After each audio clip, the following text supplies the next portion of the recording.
May laglagan din sa Senado. Ikinanta na ang mga bossing at dating katrabaho umano sa muling pagharap ni former DPWH Undersecretary Roberto Bernardo sa Blue Ribbon Committee. Idinetalya niya kung paano minamaniobra daw ang mga proyekto ng gobyerno, sino-sino ang sangkot at tigma magkano ang kanilang porsyento. Yan ang agenda report ni Dexter Ganibe ng Abante. Disyembre noong 2022 nang igawad ang tinaguriang Nobel Prize of the Philippines kay nooy DPWH Undersecretary Maria Catalina Cabral. Recipient si Engineer Cabral bilang isa sa The Outstanding Filipino o TOEFL Awards. Bukod pa riyan ang pagkilala ng iba't ibang organisasyon sa kanya bilang pinakaunang babaeng engineer na humawak ng mataas na posisyon sa DPWH. Pero makalipas ang 3 taon, nasa limelight muli si Engineer Cabral. Nataliwas sa mga parangal na tinanggap niya noon bilang huwarang Pilipino, kung paniniwalaan ang testimonya ng dati niyang katrabaho na si former DPWH Undersecretary Roberto Bernardo.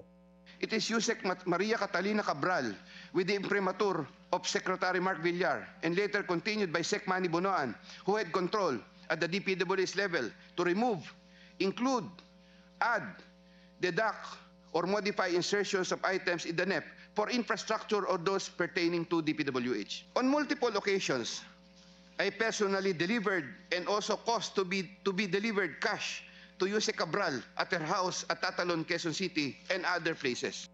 Sabi ni Bernardo, nasa 5 milyon, 7 at higit 10 milyon ang pinakamalaking na i-deliver niya kay Cabral sa magkakaibang pagkakataon.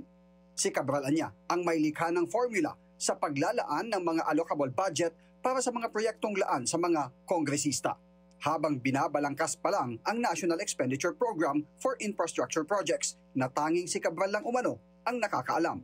Ang formula pong yun ay kahit kailan po ay hindi na ipaliwanag sa amin ni Yusek Cabral. Ito po, kumbaga sa engineering, yung formula po meron pong constant, merong variable, merong equation, pero siya lang po ang nakakaalam. Meron pong distrito na mas malaki, meron pong mas maliit, meron pong maliit na distrito. Considering daw po yung population, meron pong performance ng district, merong geopolitical, marami po kinukonsider pero napaka-wide po yung universe ng kanyang ginawa.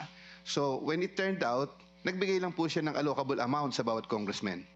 Gumagaralgal naman ang boses ni Bernardo ng kanyang idawit ang tinuring niyang mentor at nagbigay sa kanya ng mas maraming kapangyarihan sa DPWH na si dating Secretary Manuel Bonoan.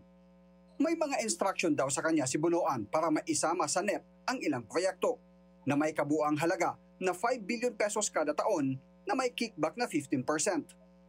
The value of the projects that I handled for Sec Bonoan was at least 5 billion per annum for the years 2023, 2024, and 2025 with an average of 15% commitment. Of this 15% average commitment, Sec Bonoan 75% usually would give of this 15% average commitment, Sec Bonoan 75% usually would give me 25% of the commitment, with the rest of the commitment shared between him and Yusek Cati Cabral. Pero nung panahon niya ni Senator Mark Villar bilang DPWH Secretary, nasa 10% ng buong halaga ng proyekto ang kickback. Mula sa nasabing kickback, kalahati ang napupunta kay Villar sa pamamagitan ni Carlo Aguilar na pinsan ng kalihim, habang maghahati naman sila ni Cabral sa natitirang kalahati ng buong kickback. Kabilang niya sa mga proyekto noon ay ang mga rehabilitasyon sa EDSA at ilang major roads sa bansa at maintenance projects para sa mga creek at waterways.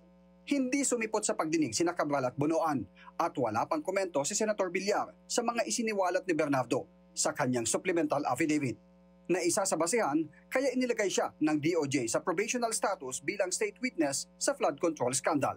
Ako si Dexter Ganibe, Abante!